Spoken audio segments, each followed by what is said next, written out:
Hello, we are here today with Ashley, Director of Design Foundations. We are going to talk about fascinating subjects like how to foster brand desirability, how to build a culture of design. Hi Ashley, how Hello. are you? I'm well. How are you? I'm fine, very happy to be here with you today. Yeah, same. To start, can you present yourself and tell us what do you do today at Decathlon? Sure. Well, my name is Ashley Reid. I'm the Director of Design Foundations at Decathlon. And Design Foundations is comprised of three distinct areas. We have our design system team, which is our design system called Vitamin Play. And that's our front-end UI, or user interface design, and our front-end code for our digital touchpoints within Decathlon. I also lead our global digital experience insights team, which is comprised of our NPS program for digital and also our user experience research operations. And together that makes up our atomic insights system. So that's qualitative and quantitative research insights. It's also our NPS insights, our Net Promoter Score insights. And last but not least, I lead our design operations as a function. Design operations within Decathlon is about how we orchestrate people and process to amplify the value of design within Decathlon. Fascinating. Yeah, thank you. So what has brought you to Decathlon? So what brought me to Decathlon is an answer in two parts. So what brought me to this role? Obviously, I just told you what I did here. This is actually an incredible scope and opportunity within the design industry. It's what I believe to be a scope that I would not find easily somewhere else. So the role itself was extremely exciting. I also happened to work previously with our VP of design. So having that relationship with the new boss already is obviously something that is a privilege and hard to come by. And what brought me to Decathlon as a brand, as a whole, I think is, first of all, the sustainability and the way Decathlon is really putting their money where their mouth is when it comes to sustainability. This is something that surprised me greatly when I was learning more about Decathlon. And also the physical products, the product innovation that happens at Decathlon is incredible and very impressive. So that's what brought me here. It's super interesting because you have worked also in many companies today, Decathlon, but also in the past in Adidas and Nike, if I'm not wrong. Correct, yeah. And so I think you have many things to say about what is a desirable brand, how do we build a preferred, a loved brand. And I would like to hear more about what is your thinking about what is a desirable brand and how do we foster this desirability and preference? Yeah. So for me about brand desirability, that's really about, when I first think of it at least, it's many things, but my first thought is about the sense of belonging. And I'm reminded of the time that I first got Adidas shoes. So my first pair of Adidas shoes were Sambas, black Sambas, and this was many years ago. And that's how old I am to see a fashion trend repeat. But my family had just moved to a new area in the U.S.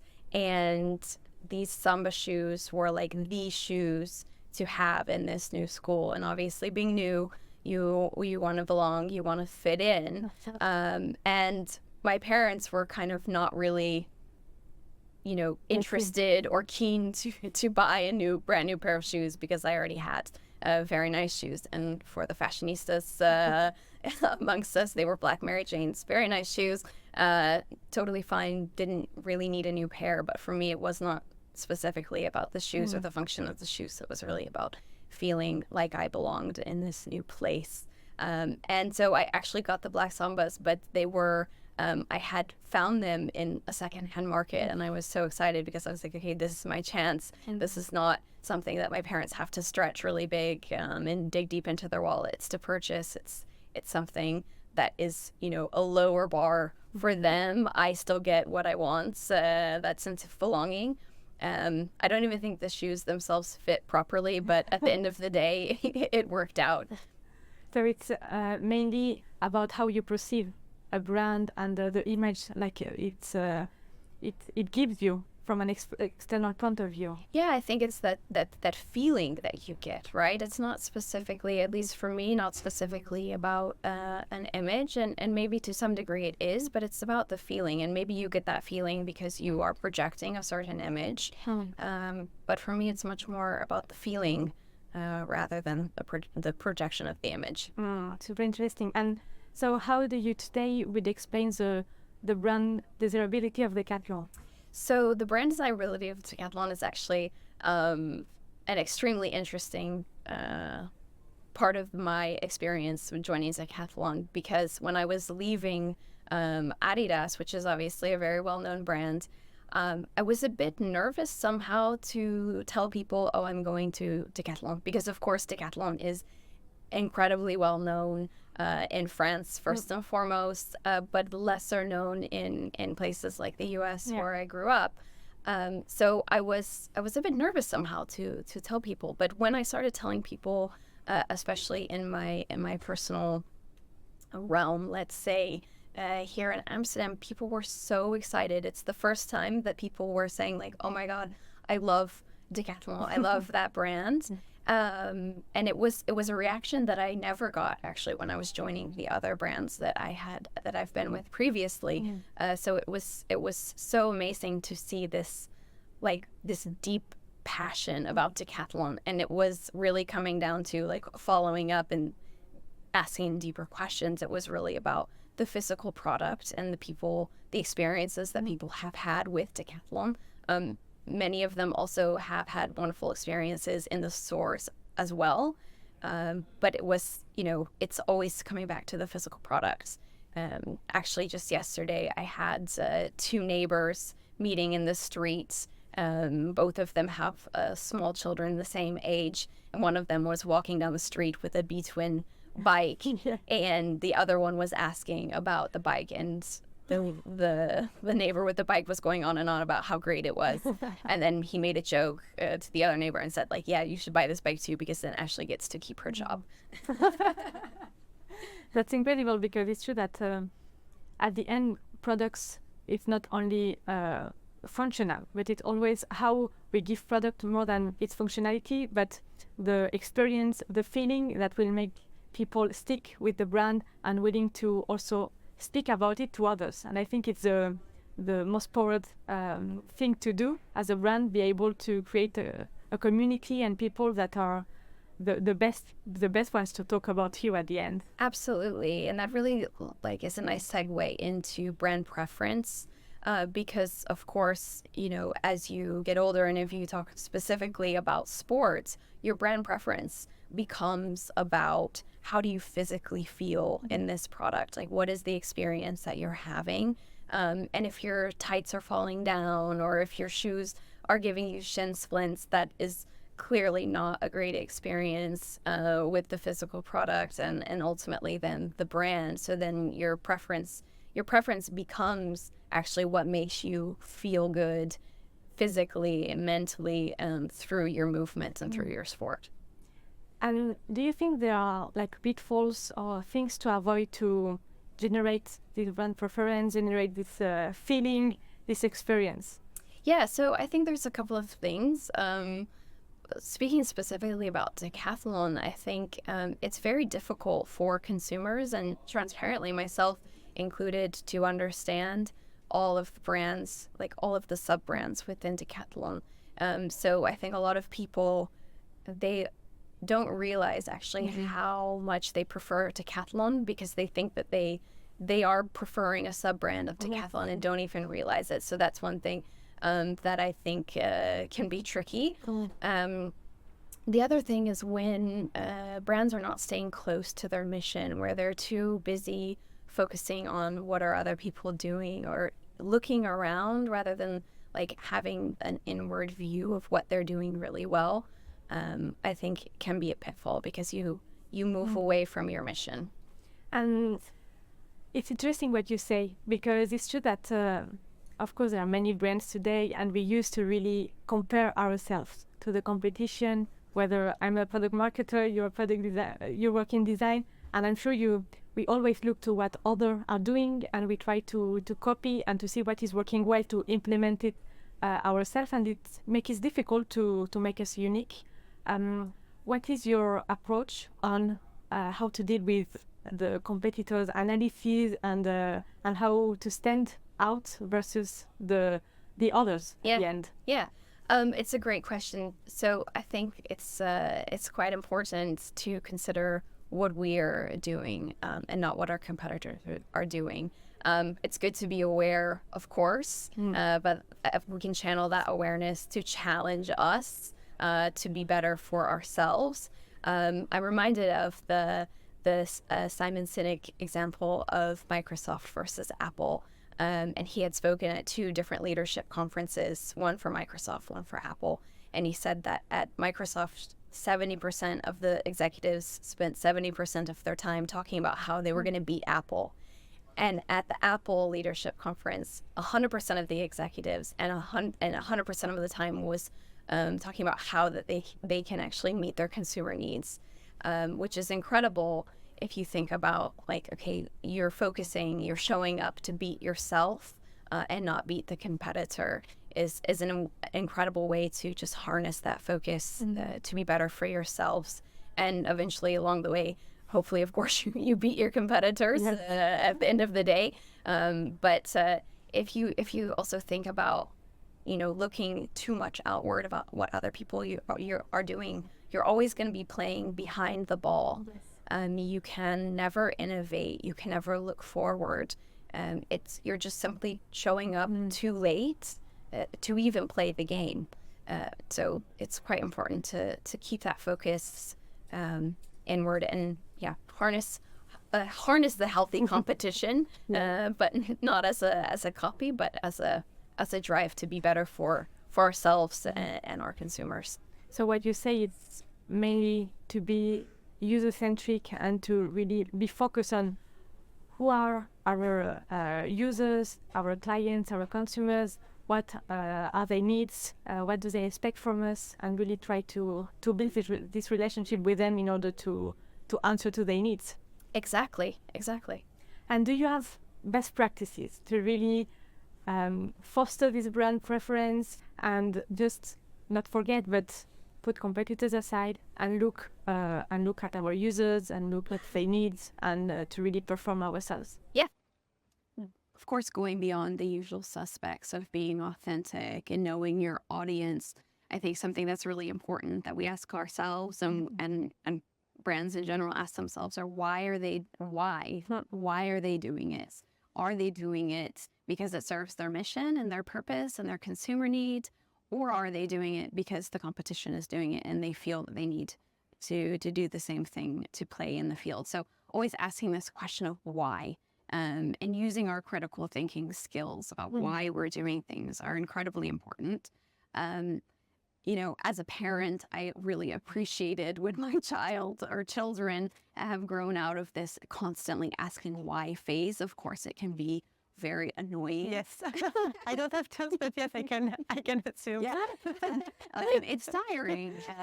And sometimes you just want a bit of space and you don't want to think about why or explain why. However, when we're talking about a brand and a business, we should always be asking ourselves, why are we doing this? Does it serve our purpose and our mission and our consumer and business needs? And do you have other advice to not fall in this trap? Because it's for me, I think it's easy to say, okay, we have to look at ourselves to understand our audience, to ask why, etc.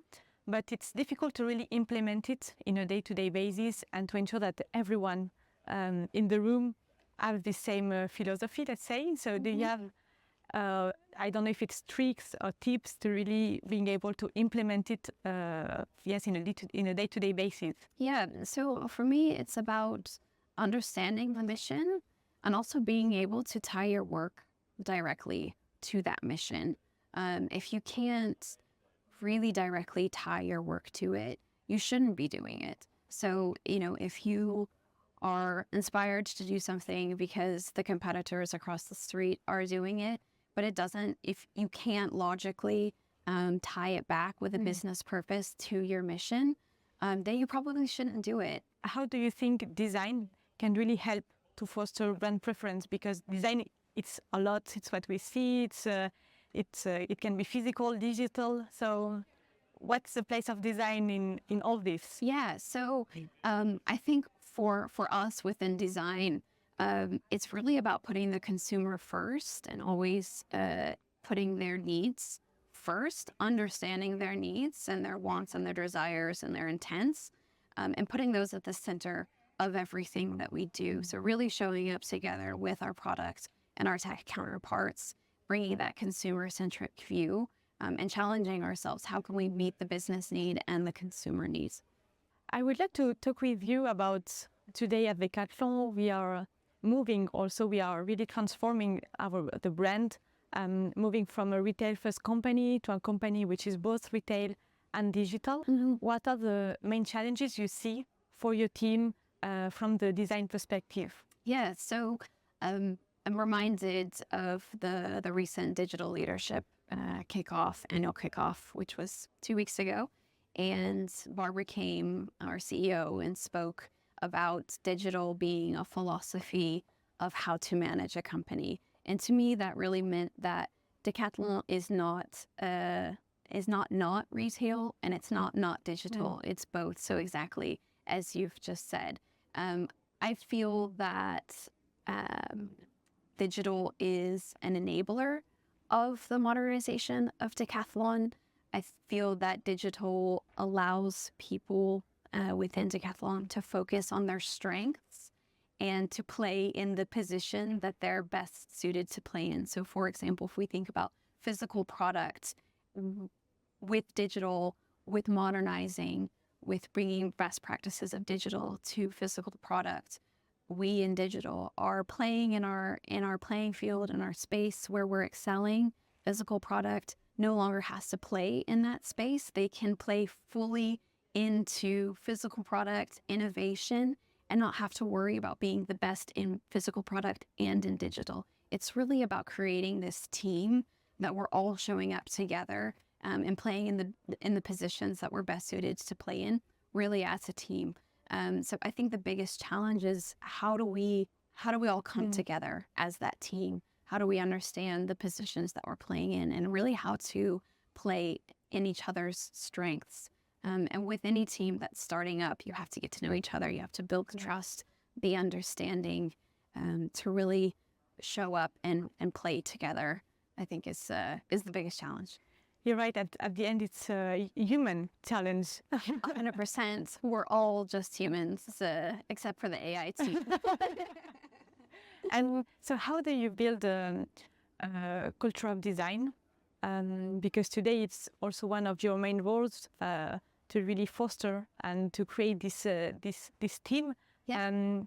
How do you do it? Yeah. So, going back to what I said earlier about, building this culture of consumer first, it is really about how we as design show up together with our counterparts. So we're driving this consumer-centric, this consumer-first view from the design perspective. But when we do that, we also, in design, need to be able to speak the same language as business is speaking. We need to be able to speak the same language as tech is speaking, to really be able to achieve the impact that we're going for in putting the consumer first. And of course, if design is off in a silo, making starships that's totally disconnected from the business or the tech feasibility of something, we're not going to have the impact that we're going for. We make impact as a team, and that really means that we need to meet our counterparts where they are. Okay. And how do you do it today? You have to make sure that all teams can spend time with all the stakeholders. And at Decathlon today, there are many, many different product teams, design teams, retail, digital, etc. How do you manage it? How is the organization of the design team aligned with these challenges? So we, for the most part, I would say, are able to follow the digital domain setup or business units, maybe for the outside of Decathlon people watching this. But we are arranged in a vertical sense, but also horizontally. And so depending on the focus of the team. So for example, if I use the example of e-commerce, we've got design leadership in e-commerce, product designers, UX researchers, and content designers dedicated to e-commerce in a vertical. But what you've got underneath of e-commerce and all of our other domains or business units, how you decide to say it, inside or outside Decathlon, you have more of a horizontal focus as well. So for example, this is the area where my team is. We're focusing on design systems. So UI, user interface design for everyone, not just e-commerce, for value chain, or for the other business units as well. So we're vertical and to some degree horizontal, and overarching. We are led by one design leader or VP of design, Vinny Hendricks. Okay. How many people is today in the design team? In design, we're around 60 internal employees of Decathlon, and then of course we have our external partners, freelancers that also work for us, and that's around 50 people. We've talked about the design team, how to create a culture of design, product design. How do you think that the product design and this culture can really foster the brand preferences that we were talking before? Yeah, great question. So again, for us, it's really about putting the user first, the user at the center of everything. And that means in digital products, in physical products.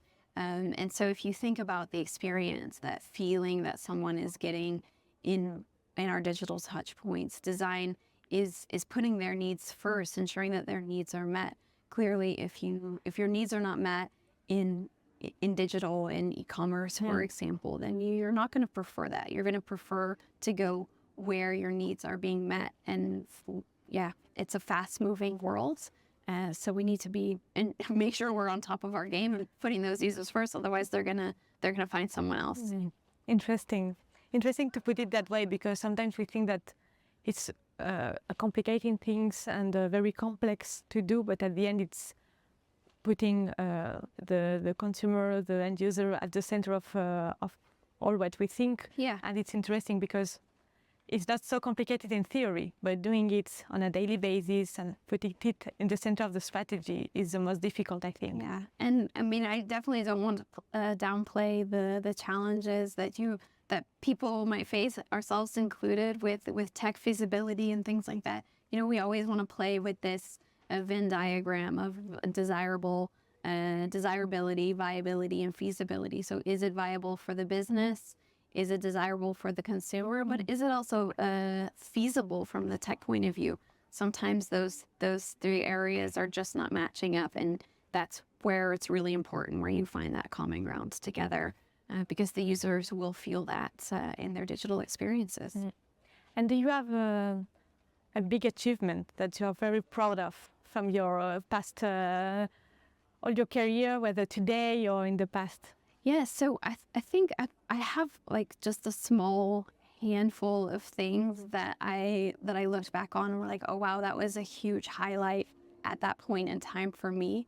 And they all came from positive feedback that I had received from notoriously difficult leaders. So leaders that were very tough in the sense that they had very high expectations. The level, the quality of work needed to be really high, just sometimes very tough. Yeah. And moments, and then there's like 3 in my entire career. So it's not that it's happening all the time, which just makes it really special, right? Is when I've gotten unsolicited feedback to say, hey, I see you, I see your work, I see the quality of what you're doing, and I appreciate it. Those moments for me has been a highlight, because I think it's so important for people to be seen in their work. And yeah, it was a big highlight for me. And do you have a big challenge, a big difficulty also that that has also helped you to progress and to see different perspectives. Yeah, unfortunately. I can laugh about it now, but I think the biggest challenge of my entire career was in a moment where I was in a very toxic working environment, and it ultimately led to me going on a sick leave. And the main challenge was making that decision to remove myself from the situation, because I think we as humans don't want to give up. We don't want to. We want to continue. We want to try to make things work, and in some cases it just doesn't. And to realize that, to understand it, and mostly to accept that, was the biggest challenge I've ever had in my career. What would be your advice if I want to create a new brand tomorrow, a desirable brand, a love brand? What would be your advice to create it and to build it from zero? Yeah, I would really challenge you to think about why you're doing it, and like really, really challenge yourself. Like really critically think about like, why am I doing this? What is the consumer need for this? Does it match with my mission? Like if you can marry the why with the consumer need and create a mission that you can really focus and work towards, I would say it's so important to understand the why of things, and not lose sight of that, because through a lot of work, the rest will fall into place. Thank you very much, Ashley, for all the good insights. It was really, really interesting to talk to you. Yeah, thanks. Thanks for having me. If it's okay for you, we can end the interview with 3 questions that I ask to everyone. Sure. What is the next guest or the next topic that you would like to hear on the podcast? So I would definitely love to hear more about sustainability within Decathlon for your next guest in the podcast. I think the sustainability and what I mentioned earlier of that Decathlon is really putting their money where their mouth is, for me was one of the biggest surprises about Decathlon in the most positive way. So I would love if we could shine some more light on that. Do you recommend a book or a resource to improve to know more about brand preference, about design, or whatever topic is important to you? Yeah, so I have 2 recommendations. The first one is more of a personal growth topic, and that's a book. It's called Range. It's by David Epstein. And as a generalist myself, I found it incredibly validating when I looked at my career path to know, like, okay, I don't have to be a super specialist. I can still be extremely successful as a generalist. So it was very validating. I highly recommend it also for the sports fans, because he uses a lot of anecdotes. And the first one he uses is Tiger Woods and Roger Federer. Yeah, it's great. It's a great book. And the second book I would recommend, it's called Empowered. It's by Marty Kagan and the Silicon Valley Products Group. And I think for us as a brand, as a company, and particularly within digital, it's really, really important for us to be aware of what are the best practices in the industry. And of course, that's different than like comparing ourselves to other people. It's more like understanding what's going on. How can we do things better? Not necessarily the same, but in our own flavor, our own Decathlon flavor, how to do things better. So it's a great book about empowering people and having great products. So definitely recommend it. Great. Finally, where can people reach you? They can actually reach me on my Decathlon email address, if that's okay. Yes. I will put the address on the description as well. No problem. Because I'm not really big into socials. So, of course, you can add me on LinkedIn, but I'm really slow to respond. So it's nothing personal. You can always reach me quickest by email. Perfect. Thank you again, Ashley. It was a great pleasure to have you. Thank you so much for having me. Bye. Bye.